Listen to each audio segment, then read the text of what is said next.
Philadelphia. For months, police have been watching the house at 6221 Osage Avenue, where a group called MOVE was suspected of having illegal weapons and explosives. MOVE members used bullhorns to shout threats and obscenities, demanding the release of their members jailed after a 1978 shootout that left a Philadelphia police officer dead.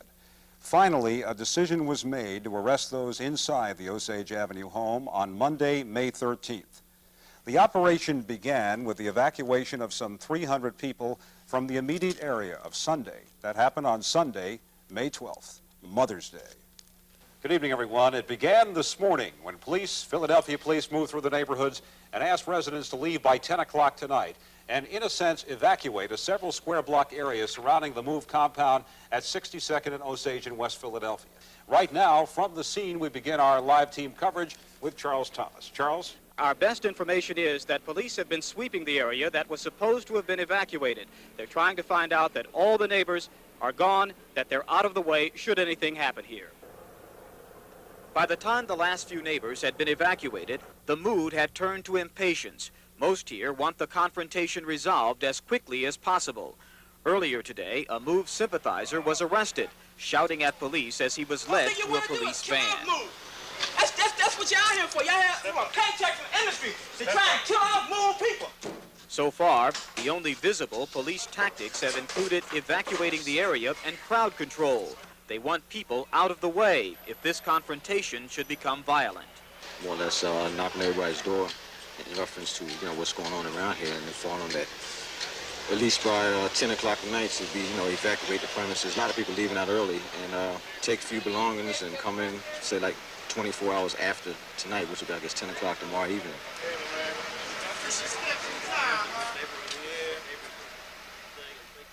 And we are just trying to find out, what's going on, and trying to keep up with everything and cooperate with everybody on the block. That's all we're doing around there. What are people saying? Are they worried or apprehensive? Well, some of the people is worried, about what's going down, and they're trying to figure out why they can't stop the thing from going on around here. So all of us trying to find out the same thing. That 10 o'clock deadline to evacuate has come and gone. There are just a few people who remain inside these police barricades. As police officers in their yellow slickers stood guard, the remaining neighbors evacuated. Milton Williams was one of the last people to leave his house tonight, convinced, he says, this action was a last resort. I don't want to see anyone hurt or killed, but better them than me. They came in our neighborhood. We want them out.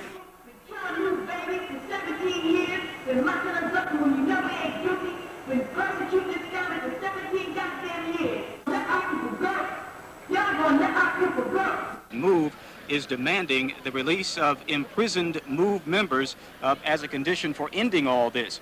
Well, the neighbors all along have been complaining about noise from MOVE bullhorns, but that noise was always MOVE members asking that, or demanding that those imprisoned MOVE members be released. What they've indicated is that they want the release of all members. And if the members are not released, and they're prepared to stay there and meet whatever consequences come. They have had people there trying to reason with them, but it's no reasoning with them. I think, believe it or not, I think you'll have to kill all of them. If this thing kicks off, I am very much afraid you're going to have blood-soaked streets. You're going to have bodies thrown every which way. You're going to have children killed, and you're going to have adults killed for no reason other than complaints of the neighbors.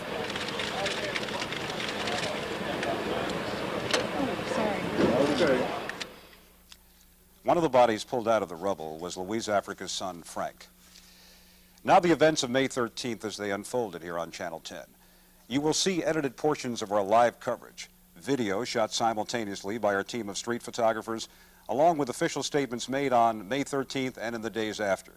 We hope for the first time tonight to show you what happened in the context of what was said later. To help you keep track of the actual time of events, time references will appear on the lower left corner of your television screen. Now we take you to West Philadelphia very early on Monday, May 13th, 1985.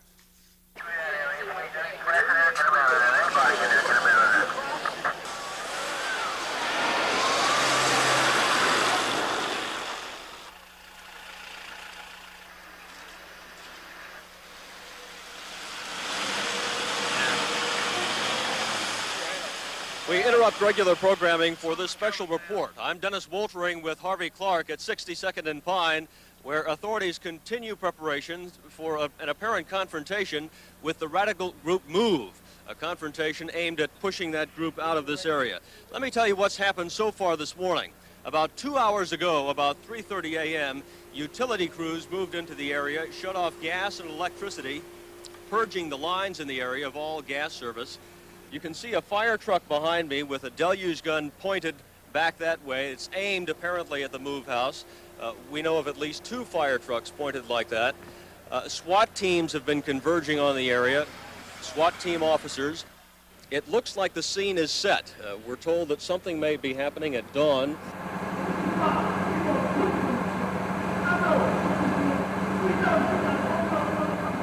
It looks like they're going to make a move into the back of the building. What we were told yesterday is that move will probably be to go inside the buildings next to MOVE on either side.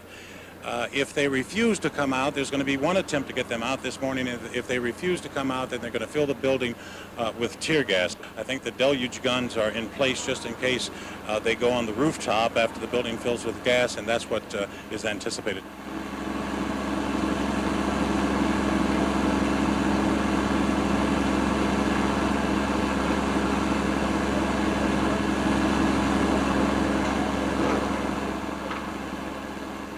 Police went in about 5:55, about 5 minutes to 6. Just 4 minutes ago, they pumped tear gas in, which is in the area. It appeared that there may have just been a gunshot. The gunshots are starting right now.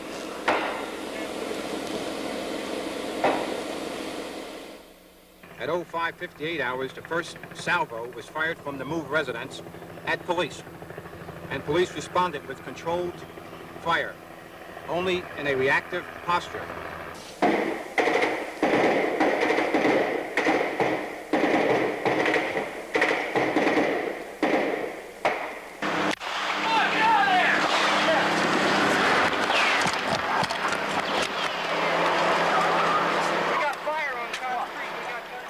Really going at it now. It's automatic weapons. At this point, people are starting to scatter at this side. I don't think that we are in any real danger on our side, but there's no way of telling at this point. People are starting to panic. They're starting to run. Policemen taking an armed position, as you can see right behind us now. Some of the shots may be bleeding through at this point. Get back! Hang it on up! Charles Thomas has joined me right now, Steve. Charles, what can you see from your vantage point? Well, I haven't seen too much more than you, only to hear shots.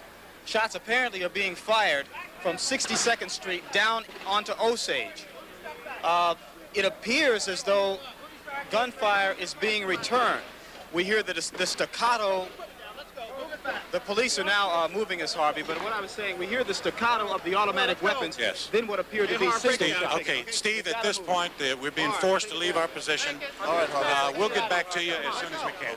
Harvey, let's go. Obviously, you can see what is taking place down there at MOVE headquarters. The Philadelphia police are now moving Harvey Clark and Charles Thomas from what had been considered a safe position, which is actually around the corner. You're looking now at the Philadelphia police deluge guns, which are putting vast amounts of water, certainly more amounts of water than a human being could stand up to. And they're putting those amounts of water on the bunker, as it's been called, on top of the house down there on MOVE headquarters.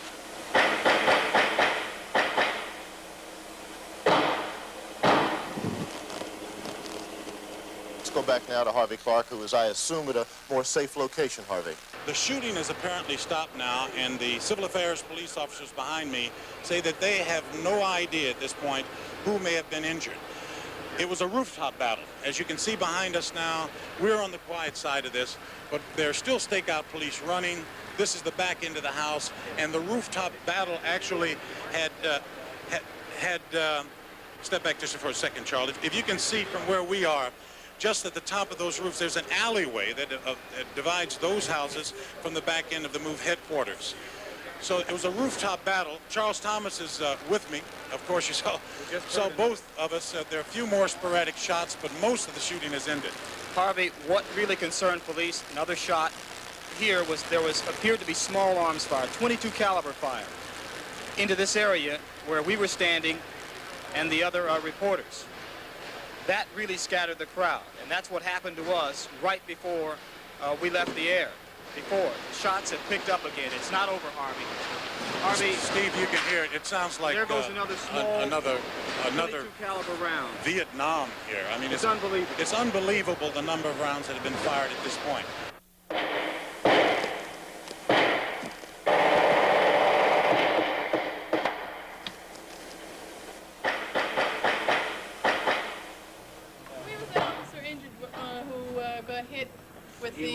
He was one of the insertion teams that was going in on either side of the premises at 6221 originally. From one of the other houses?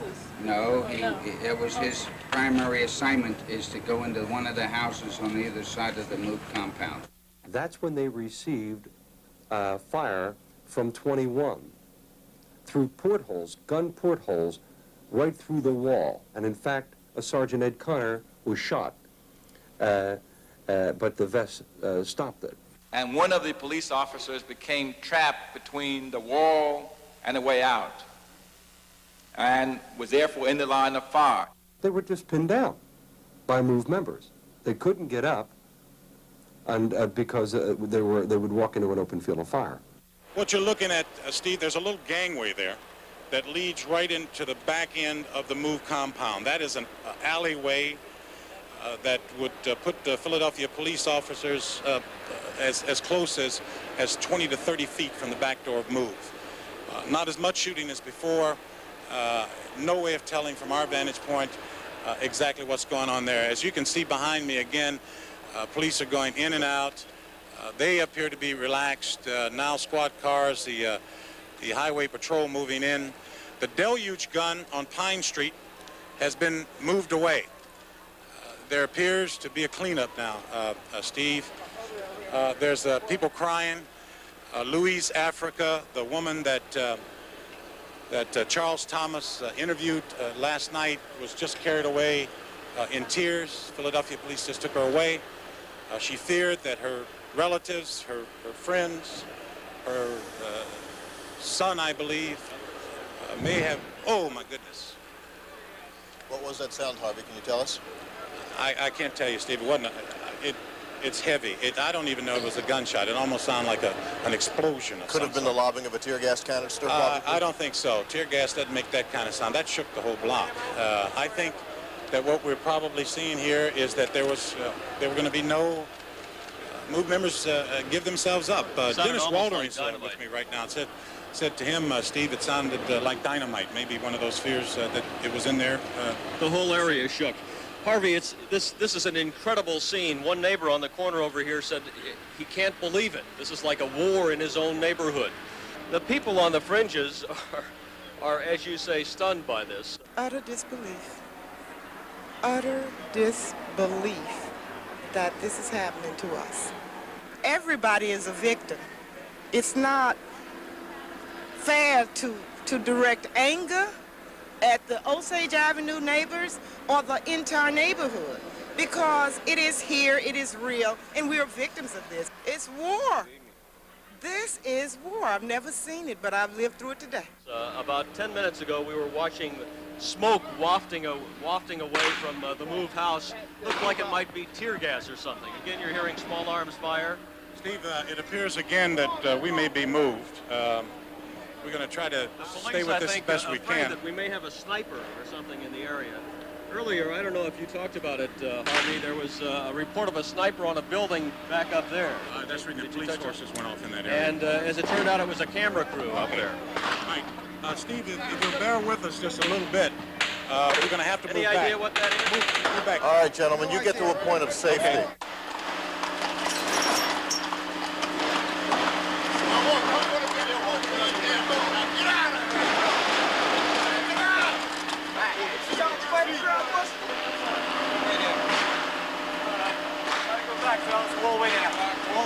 That gunfire. I think what's happening is it's a shootout. Oh, man, and those kids, and then they're going to get killed. And all that work. Everybody back. Move it back.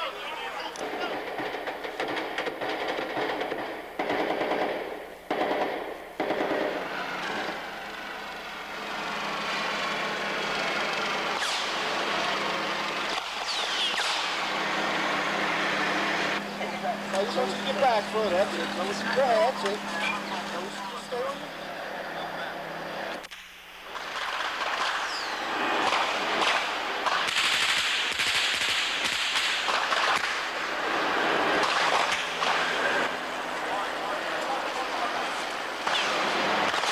Right up on the roof here. Right up on the roof. Right to the middle. Yeah. Oh my God! Stay inside. Get down, lady. Get down. Just inches away from us, this bullet was found just inches away from where I was crouched. A gentleman who also works for Channel 10. He is one of our cameramen who takes many of the pictures that you have seen. Pete Kane has been on the scene for many hours. And Pete, I understand you were in a pretty strategic location when a lot of this happened. First of all, are you all right? Yes, I'm all right. A little nervous, Steve. Other than that, I'm okay. I can appreciate you being nervous, as I'm so sure all of our viewers can. Where were you when this happened, Pete? I was in line of sight, and I could see most of what's going on out here. Right now, these stakeout cops have their gas masks on, and they're just standing by. There's a lot of debris in the middle of Osage Street that's coming from either the move house or the neighbor's house, and there's been a lot of gunfire. I mean, hundreds of rounds of ammunition fired. Harvey Clark is once again on ground level. We see we have a new camera location now. I want to ask you very briefly what your emotions are at this moment. Well, Steve, I'm going to have to tell you that I was one of the skeptics. I never believed that this would end like this. There was a point where I got lulled into the last confrontation 6 years ago where I felt the same way. I didn't think that any violence like this could come to a head, all as a result of building code violations or unpaid gas bills. It's just unbelievable to me that those are the kind of issues that ultimately wound up having people shot and killed. See, this is my gut feeling. You're supposed to nip something in the bud. If you see something's coming, you're supposed to sit down and try to iron it out before something like this comes to the stage. I don't feel that I had any legal basis to move until last evening. I don't think there was any other way other than this way, and I don't take it as any kind of easy decision to take into my hand a decision regarding children. And therefore, I hope and I pray with all of the might I have to God that those children will not be injured, will not be hurt. We'll do everything we can to prevent that, but the kind of violent confrontation that these people are involved in can lead to no positive conclusion in my view. When we return tonight, the tense standoff that followed the gunfire. Did negotiations have a chance, and what options were discussed before the terrible conclusion to the Move episode was finally played out?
Everything okay up there?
The shooting stopped, the tear gas stopped, water from the fire department snorkel hoses was turned off, and a 10-hour waiting game began. Again, you'll see portions of our live coverage edited with corresponding videotape and official statements made during and after the standoff. Can we go through your house to the back and we're not going to hit Osage Avenue? We have at this time a standoff. The members of the organization are barricaded inside.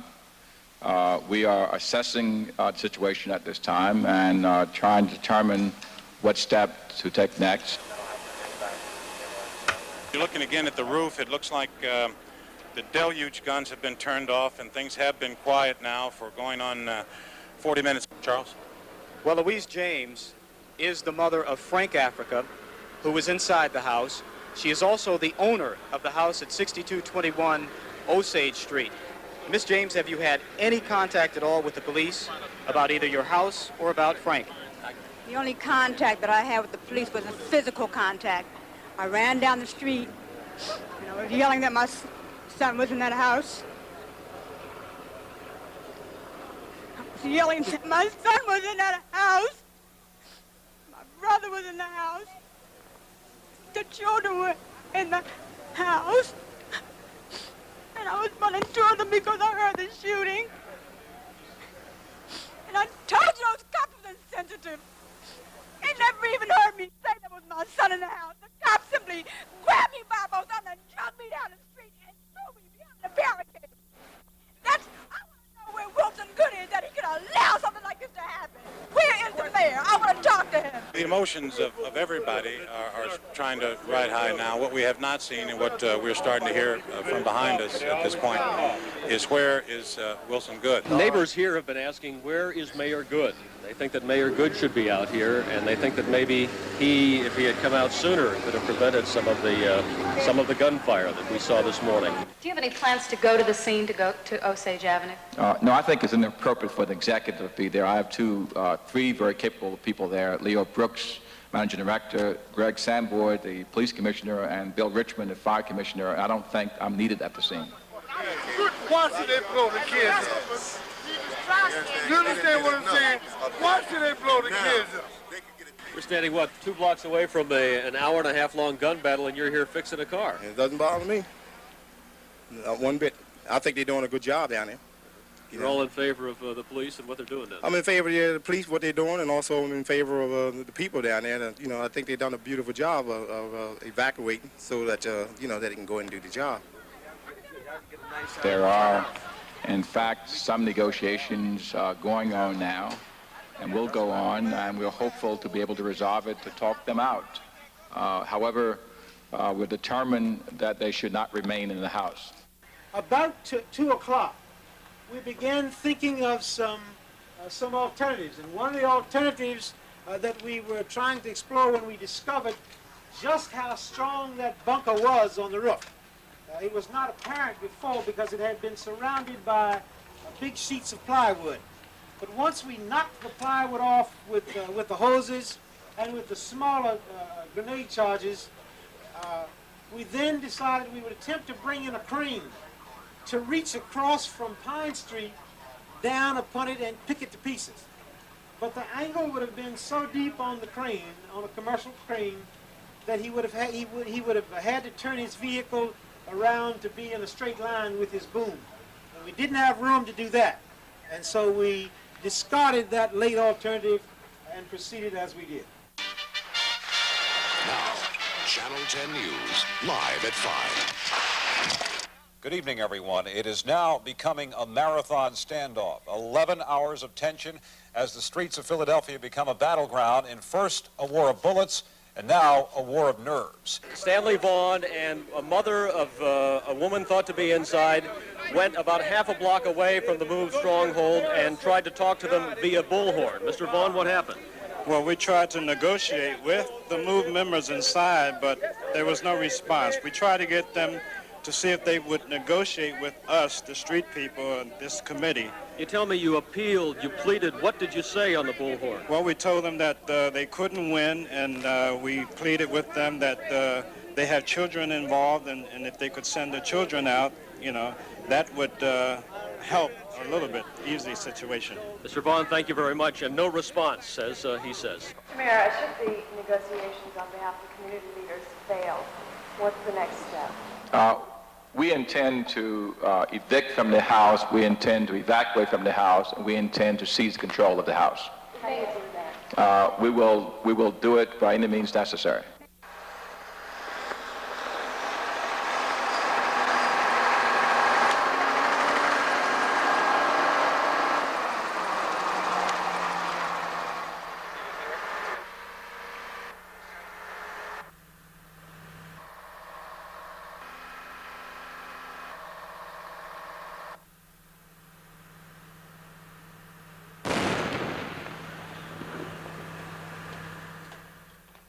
The echoes of that explosion on the roof of the Move House are still being heard today, 3 months later. When we return, we'll show you how that blast would spawn a fire that would kill 11 people and leave a neighborhood in ashes.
It was a fire seen on television sets all around the world. It was a neighborhood, 61 homes going up in flames. Yet over an hour went by before a single drop of water was poured onto it. You will see it now through edited portions of our live coverage along with matching videotape and explanations offered by top city officials that night and later. Again, the actual time of the events appear on the lower left corner of your screen.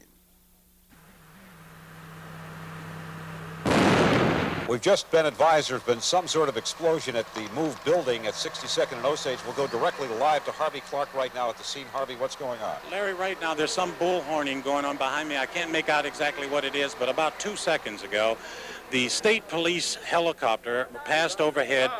Charles Thomas told me that he's made a low pass over the Move headquarters and something was dropped on top of the compound. The explosive device was made of DuPont Tovex.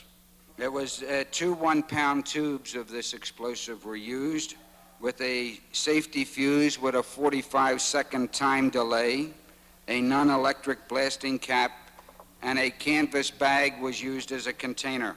Okay, there is a new development at the Move building, 62nd and Osage. We'll go live right away to Harvey Clark at the scene. What's going on, Harvey? Larry, behind me, you can probably see right now, and we'll push to try to get a little tighter shot of it, that the satchel charge or whatever the explosive or bomb that was dropped on the Move compound just a few minutes ago has apparently started a serious fire.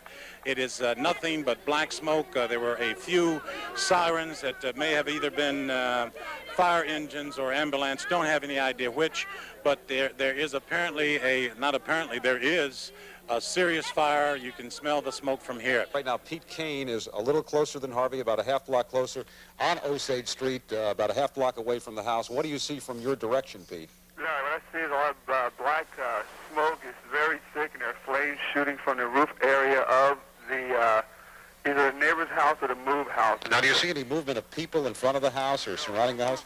There's a lot of flames coming from the roof area of the move house and neighbor's house. You can see that apparently that fire seems like it's spreading. Is that correct?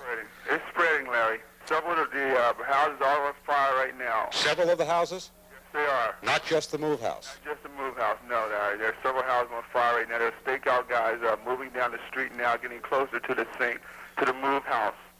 The decision in terms of how to remove the bunker was made by Commissioner Sanborn.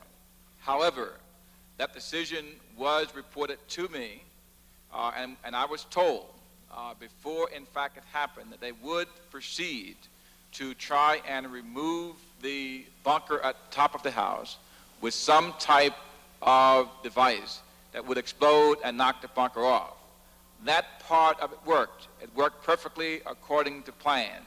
The thing that we did not anticipate in that was the fact that there would also be a resultant fire. This fire on the top of the move building seems to have gotten completely out of control. We're dealing with a fire of flames up to 12 feet high, incredible orange smoke. It's turned from thick black smoke to orange smoke. There's been no sounds out of the move headquarters since 7:20 this morning. There's no idea where those people are, how many people are still in the house, how many may be children. If you remember, the shooting stopped at 7:20, and there's actually been no word out of this move compound. Well, we do know, Harvey, that fire is going very strongly now. We can see it in our picture. Are there Philadelphia Fire Department units on the way to try to stop it from spreading to the other buildings? Larry, you know, I've seen very few fire engines around. There were a few. Most were pumping water into the building earlier this morning. No sirens, no indication that there's any big or fast attempt to come in and put the fire out, of course. Well, that fire, Harvey, from our vantage point is completely out of control now. We're talking about what would be considered a multi-alarm fire in any Philadelphia neighborhood, a fire with the potential now for spreading to not just maybe 2 or 3, but maybe more row homes in the area. And whatever happens, it's obvious that they're going to have to get to that fire very quickly. Larry, let me say this to you from right now. They must have pumped a million gallons of water in there. That's an exaggeration, certainly. But the 2 deluge guns or sprinklers that they've been pumping water in from Pine Street are not active now. Okay, there is no Harvey, attempt to spray water from our position here. Harvey, stand by. Don't go away. From the other side of the street on Osage Avenue, we have Pete Kane, our cameraman there. Pete, has anything changed since we last talked to you? Yes, it has, Larry. The house is fully involved in flames. The roof just collapsed, and several houses are burning right now, along with the move house. Any attempts yet by the Philadelphia Fire Department to control this fire? They have not taken a hose into Osage. They're standing by 62nd and Osage. They are just waiting. I was unaware of a conscious decision to have it burn for a period of time. I've been advised by the managing director that, in fact, there was a decision to let the fire burn, that the idea was that the entire bunker would burn and then would fall out onto the streets, fall back onto the roof, and there will be sufficient water from what happened in the morning not to in fact cause damage, and that you then could turn the hose on and put the fire out very quickly. Larry, that's been an hour in the making now. The explosion apparently about 5:30, the fire burning out of control. As you know, and as Pete Kane has reported, there has been no attempt whatsoever to bring these flames under control. There is no signs from the perimeter where we are of any fire equipment moving, and what you're seeing is the best pictures that we can provide right now, and there appears to be no attempt to put the flames out. Why you gotta hurt them? There's kids in there. You're talking about children in there all day, all night. Why you gotta hurt the kids? Think about the children. Think about the children. They're making a move now to control that fire. As we can see, Yes, there's water being poured on it. Water being poured on from the right-hand portion of your screen there. There is water being poured on it. In fact, some of the water has reached the camera there. The snorkel guns, obviously, are deluge guns. We don't know what they are. Water is now being poured on that fire. Can you see the water from your standpoint, Pete? No, I cannot, Larry. The word's coming from, it looks like the back or the side. From the Osage side, there's no fire equipment in the area. Well, Harvey, are those the same snorkel guns they used earlier today? Exactly, Larry. That's from the Pine Street side. That's the overshooting the building that is actually back-to-back with move in the 6200 block of Pine Street. Both of those deluge guns have started up again. Those are the ones that we were watching all day long for 5 hours, pour water into the compound before the fire. And from what I'm looking at now, it appears that they may be having some success. But when I look back over my shoulder, there's just a tremendous stream of black smoke that continues to pour and cloud over this West Philadelphia neighborhood. Okay, Pete Kane, standing by on Osage Avenue. Do you see any movement by individual firefighters and policemen toward the house at this point? Are they still staying away? Larry, the fire department just set up a hose on 62nd and Osage, and they're now fighting the fire from the front with one hose. When I look back over my shoulder now, it looks worse than it ever has in the hour and 20 minutes that it's been burning. There is no water coming from the Pine Street area. The crowd out here is now beginning to be a massive crowd. And you still do this to us. It's a shame. Because I think, if anything, they should try to get the kids out first. You know, think about the kids. But made me look at them, because they said they had a child in there that's no more than 2. That's the same age as my son. You know, it's a shame that how they doing the kids, to make the kids a weapon like that. People are dying out there. You don't want to see anybody die, you know? I just don't think that bombing it was just a good way to do it, that's all.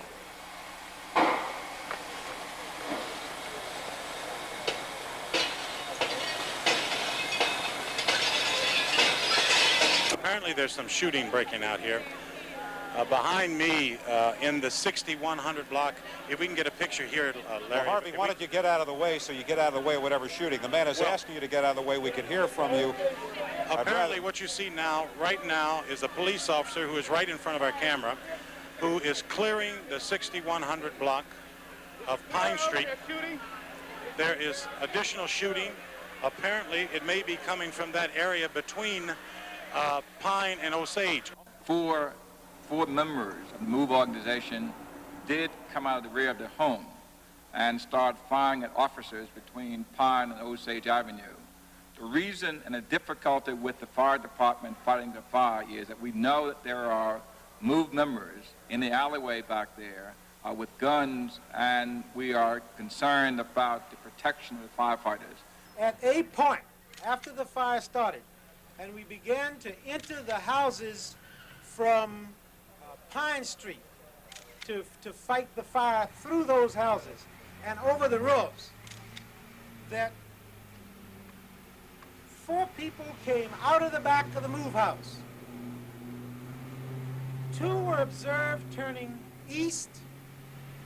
The other 2 disappeared because down in there was a significant amount of smoke and water. Our firefighters were in 4 and 5 times and backed out because of either gunfire or report of movement by MOVE people. And that's the nature of the game. Larry, I think that is about halfway up the block of 62nd and Pine Street is what you're looking at.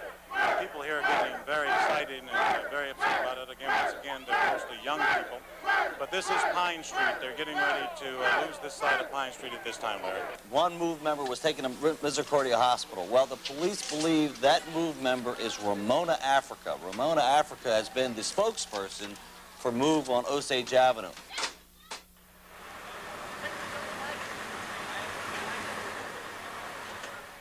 What we have out there is war.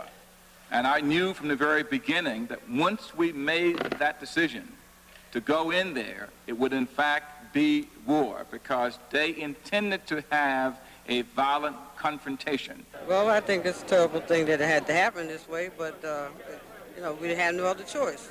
We could no longer live with the way that things was going. We went to the mayor and we talked to him and we asked him to do something about it, and he done what he could. I didn't want nobody to be hurt, especially the children. But if they choose to go this way, what can you do? And it's a shame, really, like hey, to evict somebody with a bomb, like first of all, I mean, I'm still a little mixed up, I'm puzzled, I'm hurt inside. I stand fully accountable for the actions that took place tonight. I will not try to place any blame on anyone of my subordinates. I was aware of what was going on, and therefore I support them in terms of our decisions. And therefore the people of the city will have to judge the mayor, in fact, for what happened. That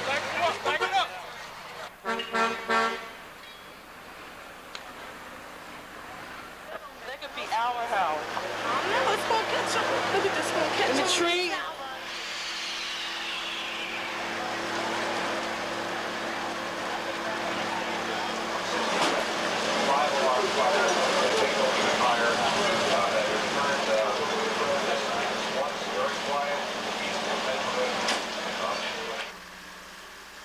As we face the coming days, I ask your prayers for our city, for the homeless families, and for the families of those who've lost lives in the MOVE incident.